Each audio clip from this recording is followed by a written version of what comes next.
Le Seigneur soit avec vous. Et avec votre esprit. Évangile de Jésus-Christ selon saint Luc. Gloire à toi, Seigneur.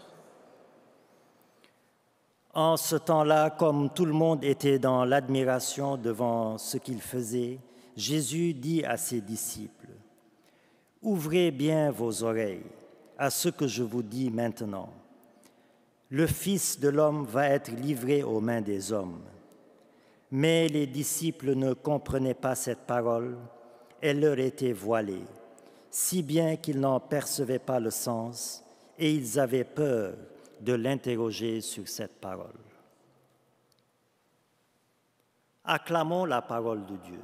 Louange à toi, Seigneur Jésus.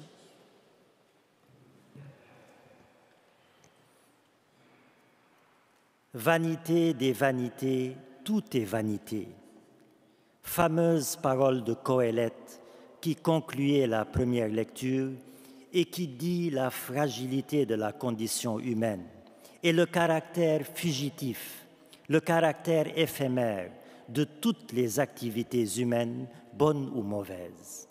Mais pour mieux comprendre cette parole, il est peut-être bon de mettre en lumière un sous-entendu capital, un sous-entendu majeur de Qoélète, et ce sous-entendu, c'est que tout est vanité sans Dieu. Vanité des vanités, tout est vanité sans Dieu, car elles sont vaines. Toutes les activités humaines, toutes les entreprises humaines, si elles n'ont pas Dieu pour origine et pour finalité. J'aurais beau faire les œuvres les plus merveilleuses, j'aurais beau être serviable, généreux, j'aurais beau réussir dans ma vie professionnelle, construire des chalets et des palais pour moi, pour mon entourage, pour les autres, etc. Si je fais tout cela sans aucune référence à Dieu, sans aucun égard pour Dieu, ce n'est que vanité et poursuite du vent. Une vie sans Dieu, même la plus réussie selon les critères humains, n'est que vanité et poursuite du vent selon Dieu. Frères et sœurs, une bâtisse, si haute et si belle soit-elle, finit par s'écrouler si elle n'a pas de fondation solide. Nos vies sont des bâtisses que nous fondons soit sur des matériaux humains, soit sur des matériaux divins. Vanité, de mettre toute notre intelligence, toutes nos énergies, tout notre temps à fonder nos bâtisses, à fonder nos vies sur des matériaux humains sans Dieu. Nous perdrons du temps, frères et sœurs.